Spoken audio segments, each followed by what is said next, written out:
The candles were supposed to be Meghan Markle's triumphant return to the luxury lifestyle market. $64 each, carefully curated packaging, and that signature American Riviera Orchard branding that she'd spent months perfecting. But what happened next has sources close to the Duchess of Sussex, claiming she's absolutely livid, and frankly you can't blame her for being frustrated. Just days after reports surfaced about customers receiving candles without wicks, missing the most essential component that actually makes a candle function, the royal family delivered what insiders are calling the ultimate slap in the face. Highgrove, King Charles's organic brand, quietly launched their own Christmas collection featuring sparkling scented candles that not only cost significantly less than Meghan's offerings, but apparently arrived with all their parts intact. Word from Montecito suggests Meghan was blindsided by the timing. Sources claim she discovered the Highgrove launch while scrolling through social media, watching as royal fans praised the quality and affordability of products from her estranged father-in-law's brand. The same father-in-law, remember, who walked her down the aisle when her own father couldn't attend, only to be systematically cut out of their lives in the years that followed. But here's where this gets absolutely explosive. Palace insiders whisper that Meghan immediately began spinning conspiracy theories about the timing, convinced that the royal family deliberately coordinated their product launch to undermine her business. Staff members allegedly heard her ranting about how every time she releases something, whether it's jam or candles or wine, the royal shops mysteriously debut similar products. The reality, however, might be far more damaging to Meghan's ego than any deliberate sabotage could ever be. Royal merchandise has been a Christmas tradition for decades. Buckingham Palace, Sandringham, and Balmoral have been selling seasonal goods long before Meghan Markle was even a household name. The shops don't need to plot against her because they already own the market she's desperately trying to enter. What's driving Meghan to distraction isn't just the competition, sources suggest.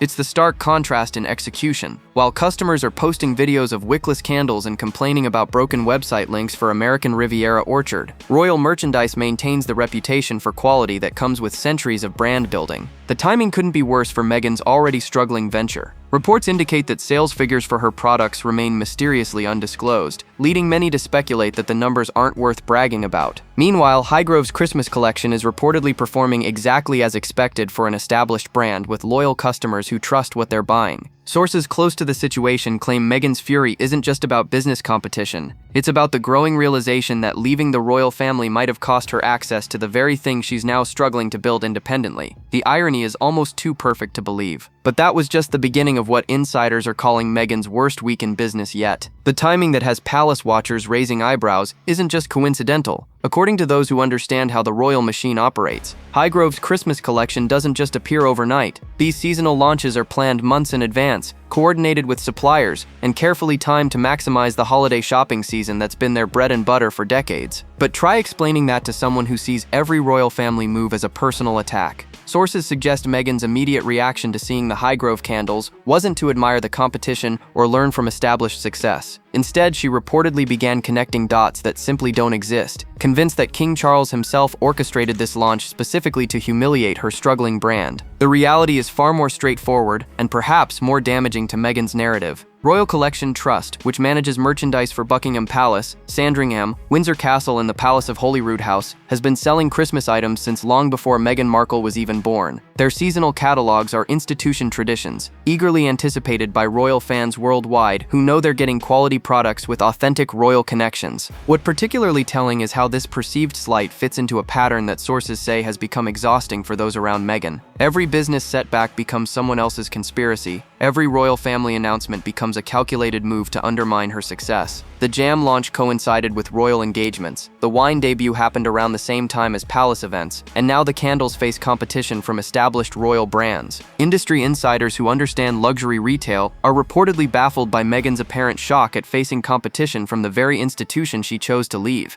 Royal merchandise doesn't just compete on products, they explain. It competes on heritage, authenticity, and the kind of brand trust that takes generations to build. The Highgrove brand, specifically, carries particular weight because it represents King Charles's decades-long commitment to organic farming and sustainable luxury. When customers buy Highgrove products, they're not just purchasing candles or biscuits, they're buying into a story of environmental stewardship and royal authenticity that began long before sustainability became trendy. Sources close to the situation suggest this is exactly what frustrates Meghan most. She can't simply create the kind of brand heritage that gives royal merchandise its automatic advantage. No amount of celebrity connections or social media followers can instantly generate the trust and loyalty that comes with royal approval and centuries of tradition. The price difference between Meghan's $64 candles and Highgrove's more affordable alternatives only highlights this disconnect. Royal brands don't need to charge premium prices to signal luxury, because their royal connection already communicates quality and exclusivity. But the business reality behind these competing launches was about to reveal something even more uncomfortable about Meghan's struggle to understand her market. Behind the carefully curated Instagram posts and polished public appearances, sources paint a picture of a woman reaching her breaking point. Staff members who've witnessed Meghan's reaction to the Highgrove launch describe scenes that would make even the most dramatic reality show producers take notes. According to insiders, the discovery of the royal candle collection triggered what one former employee called a full-scale meltdown that lasted hours. Meghan reportedly paced around her Montecito mansion, phone in hand, frantically calling anyone who might listen to her theories about deliberate royal sabotage. The woman who once claimed she thrived under pressure was apparently falling apart over scented candles. But here's what makes this particular outburst so revealing. Sources suggest Meghan's fury wasn't just about business competition. It was about the growing realization that she fundamentally misunderstood how royal branding actually works. She'd spent months crafting what she believed was a superior product, complete with premium pricing and luxury packaging, only to watch established royal brands effortlessly demonstrate why heritage matters more than hype. The staff exodus that's plagued American Riviera Orchard suddenly makes more sense when you consider these behind-the-scenes dynamics. Multiple sources describe working environments where every setback becomes a conspiracy, every piece of constructive criticism gets dismissed as sabotage, and success is always just one more product launch away. Former team members allegedly watched Meghan spiral through increasingly elaborate explanations for why her candles weren't selling, while royal merchandise flew off shelves. It couldn't be the $64 price point for a product that sometimes arrived without wicks. It couldn't be the broken customer service links or the amateur website functionality. According to Meghan's worldview, it had to be coordinated interference from Buckingham Palace. What particularly striking is how this mirrors broader patterns that sources have described about Meghan's approach to criticism.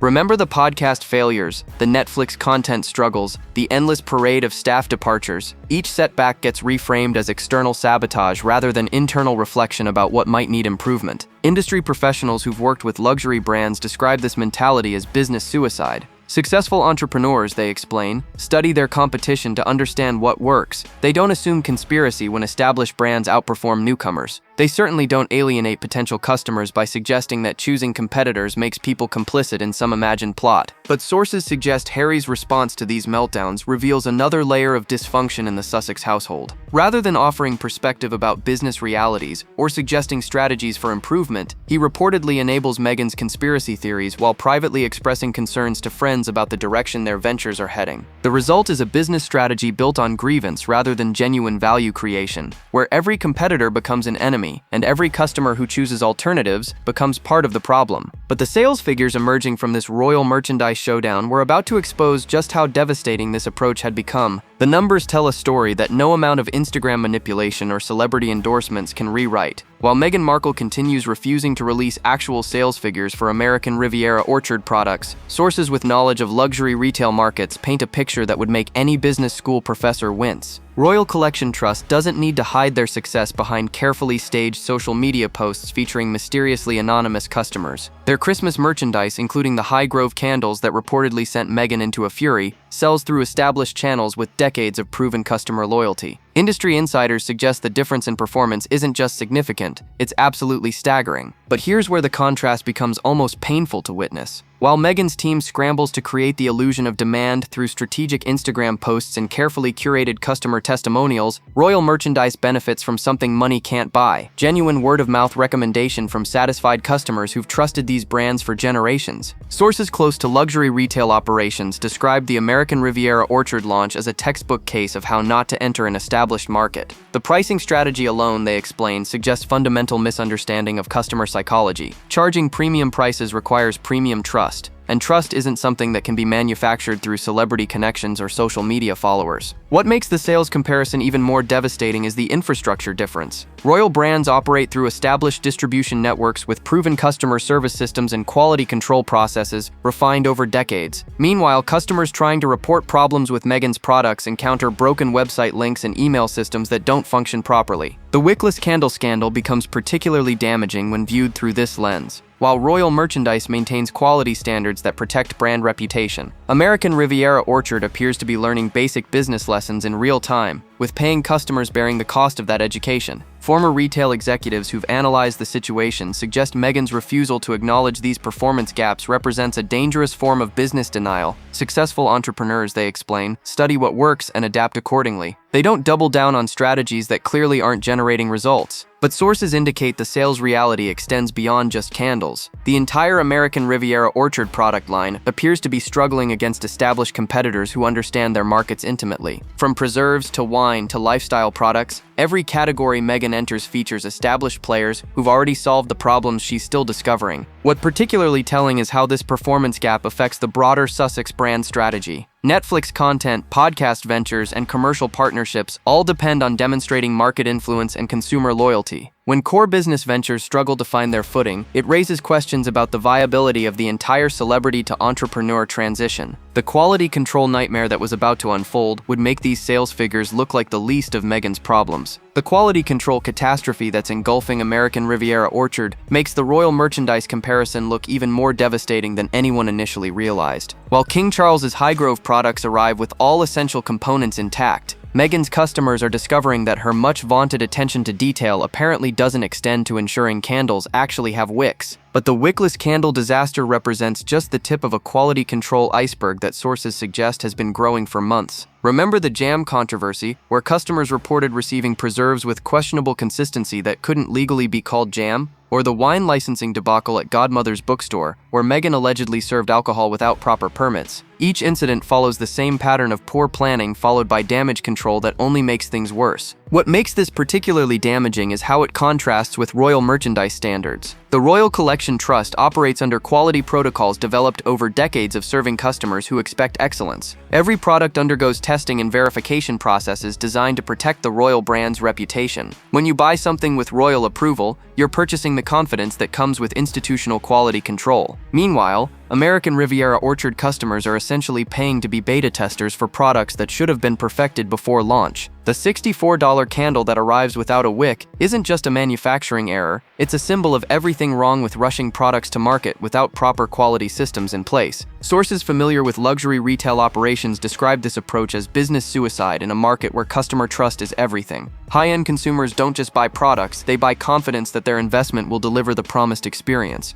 When that confidence gets shattered by fundamental failures like missing wicks or broken customer service systems, rebuilding trust becomes exponentially more difficult. The website functionality problems add another layer to this quality nightmare. Customers who discover defective products find themselves unable to submit complaints through the official channels because the contact forms don't work properly. It's the kind of amateur hour problem that established brands solved decades ago through proper infrastructure investment. But here's what makes the royal comparison so particularly painful for Meghan. Royal brands don't just offer superior quality control, they offer superior customer service when problems do arise. Centuries of serving discerning customers have taught royal operations how to handle issues promptly and professionally, maintaining customer loyalty even when things go wrong. Industry analysts suggest this quality gap represents more than just operational differences. It reveals fundamental misunderstandings about what luxury customers actually value. They're not paying premium prices for Instagram-worthy packaging or celebrity associations. They're paying for reliability, quality, and the confidence that their investment will deliver exactly what was promised. The infrastructure behind these quality failures was about to reveal something even more troubling about the Sussex business model. Harry finds himself trapped in an impossible position that sources suggest is becoming increasingly uncomfortable for the Duke of Sussex. On one hand, he witnesses the business realities that Meghan refuses to acknowledge. On the other hand, contradicting his wife's conspiracy theories about royal interference has reportedly become a relationship minefield he's learned to avoid at all costs. Former staff members describe watching Harry during these meltdowns with a mixture of sympathy and frustration. He clearly understands that established brands like Highgrove have natural advantages that have nothing to do with deliberate sabotage. He sees the quality control problems, the customer service failures, and the pricing strategies that don't make business sense. But suggesting these insights to Meghan apparently triggers accusations that he's taking his family's side against her success. The irony isn't lost on those who remember Harry's previous business ventures.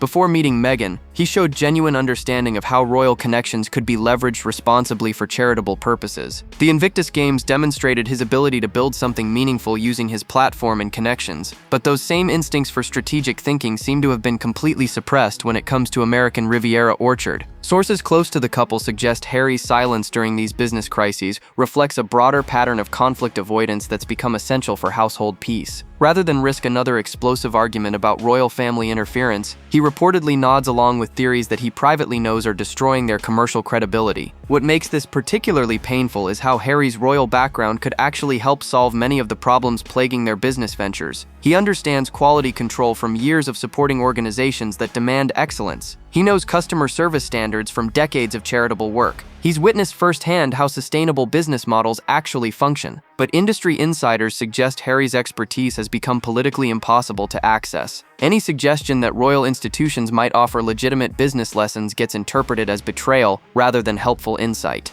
Any recommendation that they study successful royal brand strategies gets dismissed as undermining Meghan's independence. The result is a business partnership where one person refuses to acknowledge problems while the other person knows exactly what's wrong but can't speak up without triggering relationship warfare. Former employees describe watching this dynamic with growing concern as obvious solutions remain unmentioned and preventable disasters continue accumulating. Friends of Harry reportedly worry that his business silence extends beyond just avoiding domestic conflict. They suggest he's becoming increasingly isolated from the strategic thinking skills that once made him effective in charitable and military contexts. But the brand strategy emerging from this dysfunction was about to reveal just how completely disconnected from reality their business approach had become. The brand strategy that's emerging from Montecito represents everything business schools teach their students to avoid when entering established luxury markets. Rather than studying successful competitors to understand what works, Meghan's approach seems designed to position American Riviera Orchard as the victim of an elaborate conspiracy, rather than a newcomer struggling with basic business fundamentals. Industry analysts who've watched this unfold describe it as a masterclass in how ego can destroy potentially viable ventures. The decision to compete directly with centuries-old royal brands without understanding what makes them successful reveals a fundamental misreading of market dynamics that goes beyond simple inexperience into the realm of strategic delusion. But here's what makes this particularly devastating for the Sussex brand.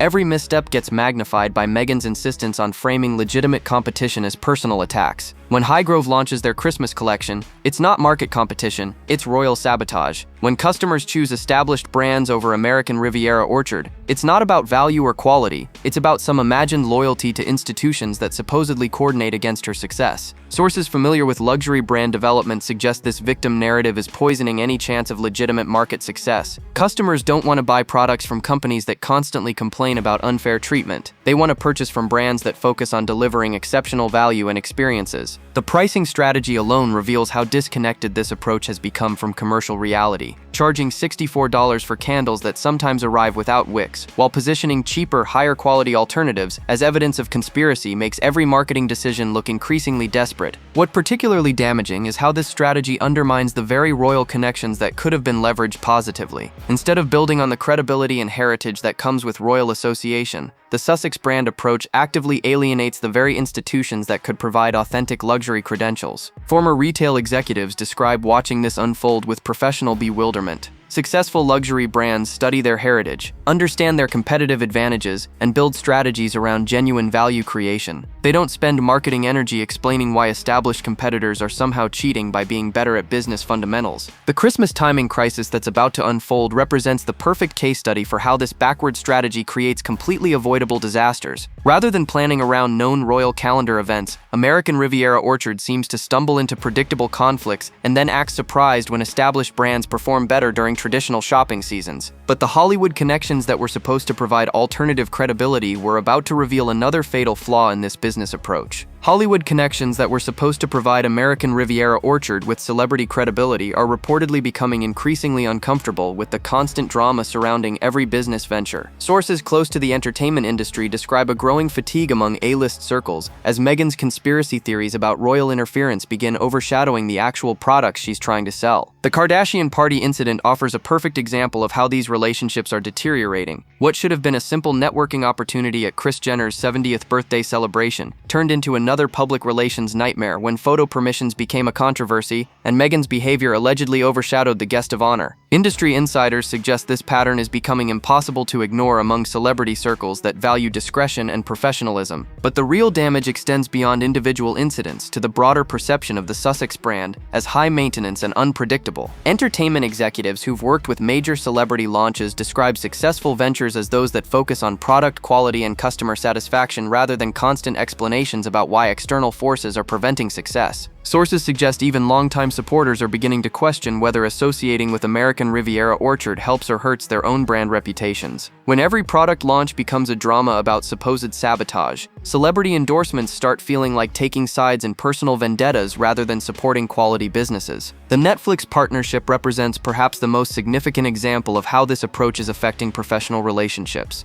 Streaming platforms invest in content creators who can deliver audiences and generate positive buzz, but when every Sussex venture generates controversy rather than customer satisfaction, it raises questions about their ability to execute commercial partnerships successfully. Industry analysts point to the stark contrast between how other celebrity lifestyle brands handle competition versus the Sussex approach. When Gwyneth Paltrow faces criticism or competition, Goop responds with improved products and customer service. When Martha Stewart encounters market challenges, her team focuses on innovation and value creation. The constant victim narrative that surrounds American Riviera Orchard makes it increasingly difficult for industry professionals to take the venture seriously. Former publicists who've worked with celebrity brands describe the current Sussex strategy as particularly self-destructive because it requires potential partners to choose between supporting Meghan or maintaining relationships with established institutions like the royal family. Most entertainment industry professionals prefer avoiding those kinds of forced loyalties entirely. The timing disaster that was about to unfold would test these Hollywood relationships in ways that could determine the entire future of the Sussex commercial strategy. The Christmas countdown crisis that's about to unfold represents everything wrong with the Sussex approach to business timing and market awareness. While Meghan scrambles to generate buzz for her December 3rd Netflix release, Catherine's December 5th Westminster Abbey Christmas special looms like a scheduling nightmare that could have been easily avoided with basic industry research. Sources familiar with British television scheduling describe Catherine's annual Christmas programming as appointment viewing that consistently draws massive audiences. The Princess of Wales has spent years building this particular brand of wholesome, family-friendly content that resonates perfectly with holiday viewing preferences. It's not competition that appeared overnight, it's an established tradition that smart competitors would plan around rather than directly challenge. But here's what makes this timing disaster particularly revealing about Meghan's business instincts. Rather than positioning her Netflix content to complement or precede Catherine's programming, American Riviera Orchard's marketing strategy seems designed to create direct conflict with one of the most popular royal media events of the year.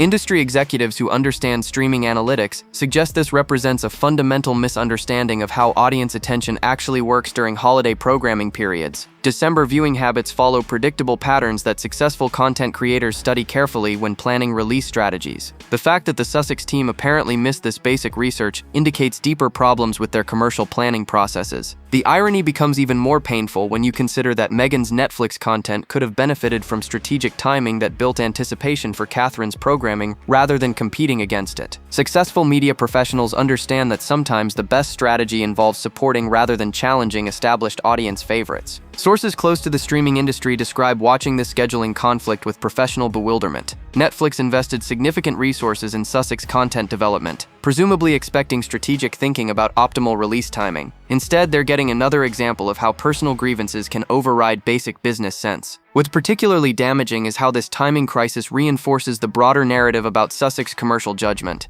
When every venture seems to stumble into predictable conflicts with royal institutions, it starts looking less like coincidence and more like a pattern of poor strategic planning. The December programming showdown was about to reveal something even more fundamental about why the Sussex business model keeps failing despite significant investment and celebrity connections. But this Christmas crisis would expose the deepest problem of all. The pattern that emerges when you step back from the individual disasters tells a story that goes far beyond wickless candles or scheduling conflicts. From the very first jar of jam that couldn't legally be called jam, to the wine licensing debacle to the Christmas timing crisis, every American Riviera Orchard venture follows the same destructive cycle. Ambitious launch, quality problems, external blame, and refusal to learn from obvious mistakes. What makes this pattern particularly devastating is how it reveals a fundamental misunderstanding of what successful business actually requires. Meghan appears to believe that celebrity status and social media followers can substitute for the boring fundamentals like quality control, customer service, and market research that actually determine commercial success. Industry veterans who've watched this unfold describe it as a masterclass in how ego can destroy potentially viable ventures. The resources invested in American Riviera Orchard could have funded legitimate business success if channeled through strategic thinking rather than grievance-based marketing. But every setback gets reframed as evidence of external conspiracy rather than internal reflection about what might need improvement. The royal merchandise comparison exposes this dysfunction most clearly because it demonstrates what genuine business success actually looks like. Royal brands don't succeed because of conspiracy or unfair advantages. They succeed because they've spent decades perfecting the fundamentals that Meghan's ventures consistently ignore: reliable quality, functional customer service, competitive pricing, and marketing strategies based on value rather than victimhood. Sources close to the situation suggest this pattern extends far beyond individual product launches to the broader Sussex commercial strategy. Netflix partnerships, podcast ventures, and celebrity collaborations all suffer from the same refusal to acknowledge legitimate criticism or study successful competitors. The result is a brand built on explaining why things don't work rather than making things work better. But perhaps the most damaging aspect of this pattern is how it wastes the genuine advantages that Meghan could leverage for business success. Royal connections, celebrity platform, and significant financial resources represent exactly the kind of starting advantages that successful entrepreneurs dream about having. Instead of building on these strengths, the Sussex approach seems designed to alienate the very institutions and individuals that could provide authentic credibility. The Christmas programming showdown represents the perfect metaphor for this self-destructive approach. Rather than finding ways to complement Catherine's established success, American Riviera Orchard chooses direct confrontation that highlights every weakness in their commercial strategy. Until Meghan develops the ability to study what works instead of conspiracy theories about why things don't work, every future venture seems destined to repeat the same cycle of ambitious launches, followed by predictable disasters, followed by external blame that solves nothing and teaches nothing. Drop your thoughts below.